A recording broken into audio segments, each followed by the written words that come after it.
తాకట్టులో ఉన్న బంగారానికి తక్షణ విముక్తి. ఈ రోజు మార్కెట్ రేట్ క్యాష్ మీ చేతిలో. శివ గోల్డ్ కంపెనీ, మీ నమ్మకానికి మా హామీ.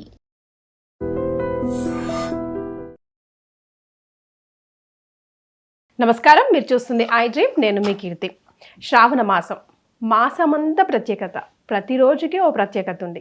ఏంటా ప్రత్యేకత, ఏ రోజుని ఏ విధంగా ఆరాధించాలి, అస్సలు మిస్ కాకూడని డేస్ ఏంటి, అనంతలక్ష్మి అమ్మగారు ఇప్పుడు తెలియజేస్తారు. మీరందరూ కూడా డైరీ ఆర్ క్యాలెండర్ పక్కన పెట్టుకొని మార్క్ ది డేట్స్. నమస్తే అమ్మా. నమస్తే తల్లి. 12 మాసాలు ఉన్నప్పటికీ కూడా శ్రావణ మాసం అంత ప్రత్యేకత కదా. ఎందుకు ఆ ప్రత్యేకత తెలుసుకునే ముందు అసలు ఆ ప్రత్యేకమైన రోజులు ఏంటో ఒకసారి ఈ వీడియో ద్వారా గుర్తు చేద్దామమ్మా. అమ్మ, ప్రతి మాసానికి ఒక ప్రత్యేకత ఉంటుంది. ఆ ప్రత్యేకతలు కొంతమందికి కొన్ని ప్రత్యేకతలు మనకు అన్వయం అవుతాయి. అలా అందరికీ గృహస్థులకు అన్వయం అయ్యేటటువంటి అద్భుతమైన విశేషాలు ఉన్నటువంటి మాసం శ్రావణ మాసం. శ్రవణ నక్షత్రం పూర్ణిమ నాడు ఉన్నటువంటి మాసం శ్రావణ మాసం.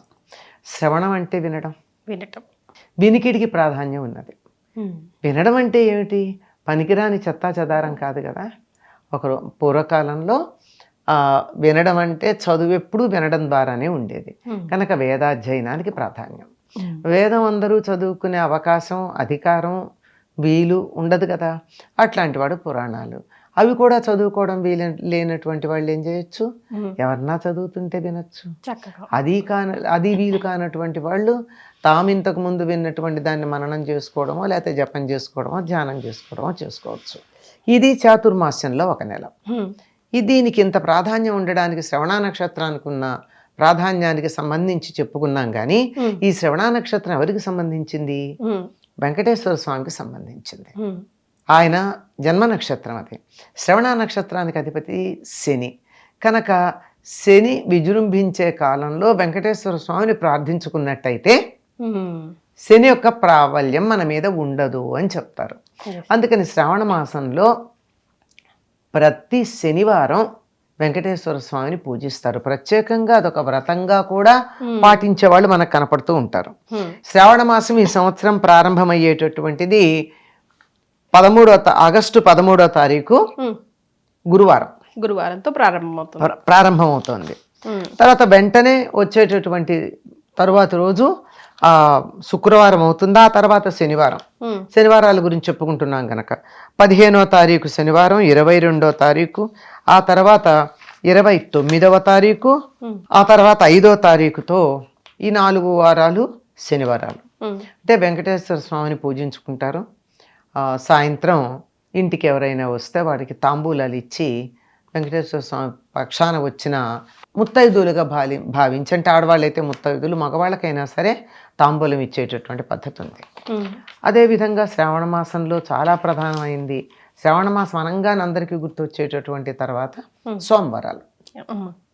సోమవారాలు దేనికి అంటే శివుడికి సంబంధించినవి. పైగా సోమ అన్నప్పుడు ఉమా పార్వతీదేవి కూడా ఉంది అందులో. కనుక ఈ సోమవారాల నాడు శివుణ్ణి అర్చించి శివాలయాలకు వెళ్ళడం, ఆయనకి అభిషేకాలు చేయడం, పూజలు చేయడం, ఆనాడు ఉపవాసాలు ఉండడం లాంటివి చేస్తారు చాలామంది శివభక్తులైనటువంటి వారు. ఈ సంవత్సరం శ్రావణ మాసంలో సోమవారాలు 17వ తారీఖు, 24వ తారీఖు, 31వ తారీఖు, ఆ పైన 7వ తారీఖు సెప్టెంబర్ 7వ తారీఖు శ్రావణ సోమవారాలు ఉన్నాయి.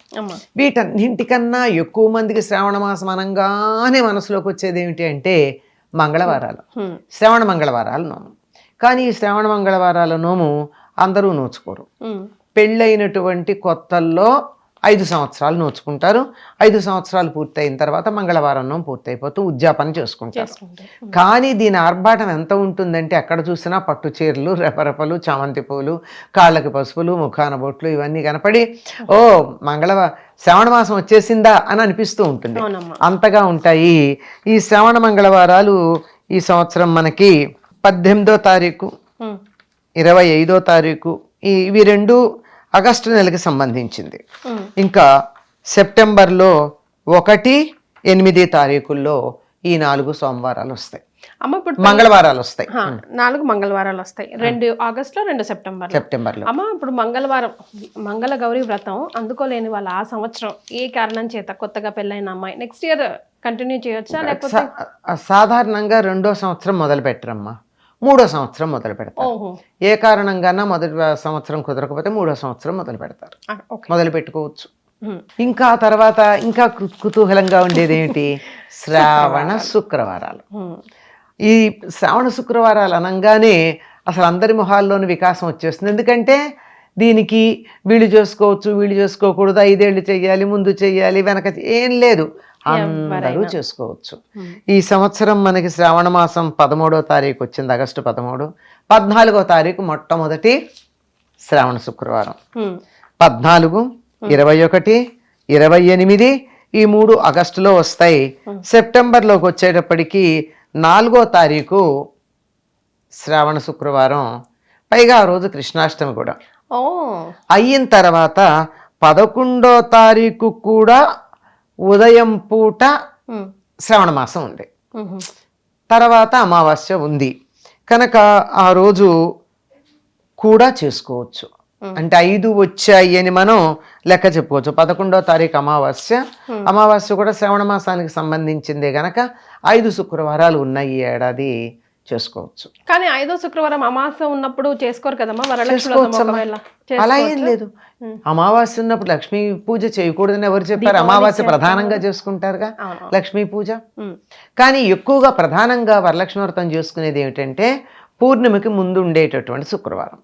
అంటే ఆ చారుమతీదేవికి అమ్మవారు కలలో కనిపించి వ్రతం చేసుకోమని చెప్పినటువంటిది పూర్ణిమకు ముందు ఉండేటటువంటి శుక్రవారం కనుక అది ప్రధానం. ఏ కారణంగాన అది కుదరినటువంటి వాళ్ళు తర్వాత వారం చేసుకోవచ్చు, అలాగే తర్వాత ఎప్పుడన్నా చేసుకోవచ్చు. కానీ ముందే తెలుసు అనుకో, ఏదో విదేశీ ప్రయాణాలు ఇంకో ఏదన్నా ఇబ్బందులు వస్తాయని ముందే తెలిసిన వాళ్ళు మొదటి వారం చేసినా చూసుకోవచ్చు. ఇంకో విశేషం ఏమిటంటే 4 ఉన్నారనుకోండి బంధువులైనటువంటి వాళ్ళు, 4 వారాలు 4 ఇళ్లలో చేసుకుని అందరిళ్లలో ఉన్నటువంటి వ్రతాలకి పెడతారు. అది కూడా చాలా సంతోషకరమైనటువంటి, మనం ఉత్సాహంగా చూసుకోవాల్సినటువంటి విషయం. ఇప్పటికి ఎన్నైనాయమ్మా? 4 శనివారాలు, 4 సోమవారాలు, 4 మంగళవారాలు, 5 శుక్రవారాలు. అంటే 17 రోజులు ఇందులో మనకి పవిత్రమైనటువంటి దినాలుగా అయిపోయినాయి. ఇంకా ఉన్నాయి ఏమిటి అంటే ఈ శుక్రవారం ఒకటి ఏదైతే శ్రావణ శుక్రవారం కలిసి వచ్చిందో అది కృష్ణాష్టమి అయింది. మరొక శుక్రవారం ఏమో పౌర్ణమి అయింది. శ్రావణ పౌర్ణమి శుక్రవారం, అలాగే శ్రావణ పౌర్ణమి కృష్ణాష్టమి. ఎప్పుడమ్మా జంధ్యాల పౌర్ణమి డేట్? జంధ్యాల పౌర్ణమి 28వ తారీఖు, 3వ శుక్రవారం అయింది. ఎవరైతే 21వ తేదీన అంటే పౌర్ణమికి ముందు వచ్చే శుక్రవారం చేసుకోరో వాళ్ళు 28వ తారీఖు చేసుకోవచ్చు. పౌర్ణమితో కలిసి శుక్రవారం కనుక మరింత విశిష్టంగా చేసుకోవచ్చు. కానీ ఆ రోజు కొంచెం ఇబ్బందిగా ఉంటుంది ఇళ్లలో, అంటే జంజాలు మార్చుకునే వాళ్ళు ఉంటారు. అంతకు ముందే పిల్లలకి ఒడుగయ్యి కనుక ఉన్నట్టయితే ఉపాకర్మలు లాంటివి ఉంటాయి. ఇవేవి కాకపోతే రాఖీ కట్టుకోవడానికి అటు ఇటు తిరగడాలు ఉంటాయి. లేదు మేము త్వరగా చేసుకుని పెడతాము అంటే అప్పుడు చేసుకోవచ్చు. లేనట్టయితే మా పూర్ణిమకు ముందు వచ్చే శుక్రవారము అని ఆవిడ చెప్పింది కనుక 21వ తారీఖు శ్రేష్టంగా వరలక్ష్మి వ్రతం చేసుకోవడానికి అనుకూలమైనటువంటి కాలం. ఇంకా తర్వాత ప్రధానంగా ఉండేది కృష్ణ వచ్చేసింది. శ్రావణ మాసం అంటే మనసులో అందరికీ ఆనందం కలిగేది కృష్ణాష్టమి వస్తోందని. ఆ రోజు కృష్ణుడు పుట్టినటువంటి రోజు. యావత్ భారతదేశం చాలా విశేషంగా చేసుకునేటటువంటి పండగ కృష్ణాష్టమి. కొన్ని ప్రాంతాల్లో, ముఖ్యంగా తెలంగాణ ప్రాంతాలు, కొన్ని ఉత్తర భారతదేశ ప్రాంతాల్లోనూ శ్రావణ శుద్ధ పంచమిని నాగుల పంచమిగా చేసి నాగారాధన చేసే సంప్రదాయం ఉంది. డేట్ ఎప్పుడు? నాగుల పంచమి 17వ తారీఖు సోమవారం, ఆగస్టు 17 సోమవారం వచ్చింది. ఈరోజు ఈ ప్రాంతాల వాళ్ళందరూ కూడా, అంటే తెలంగాణ పరిసరాలు ఈ ప్రాంతం అంతా కూడా, కొంత మహారాష్ట్ర ప్రభావం ఉన్నటువంటి ప్రాంతాలు ఉంటాయి, ఉత్తర దేశ ప్రభావాలు, ఆ ప్రాంతం అంతా కూడా ఆ పుట్టలో పాలు పోసుకోవడం సరిగ్గా నాగుల చవితికి ఎలా చేస్తారో అట్లాగే ఇంకో విశేషం ఏంటంటే ఈ సమయంలో ఇంటి ముందు గోడల దగ్గర నాగుల బొమ్మలు వేసుకుంటారు చాలా మంది ముగ్గుతో. అదొక విశేషంగా ఉంటుంది. ఈ నాగారాధన కూడా చేస్తారు. సో ఇవి శ్రావణ మాసంలో ప్రత్యేకమైన రోజులు. ప్రతిరోజు పండగే కాబట్టి మార్క్ యువర్ డేట్స్. అండ్ ఈ రోజుల్లో అమ్మవారి అయ్యవారి ఆశీస్సులు పొందాలని కోరుకుందాం. ధన్యవాదాలమ్మా. అమ్మా.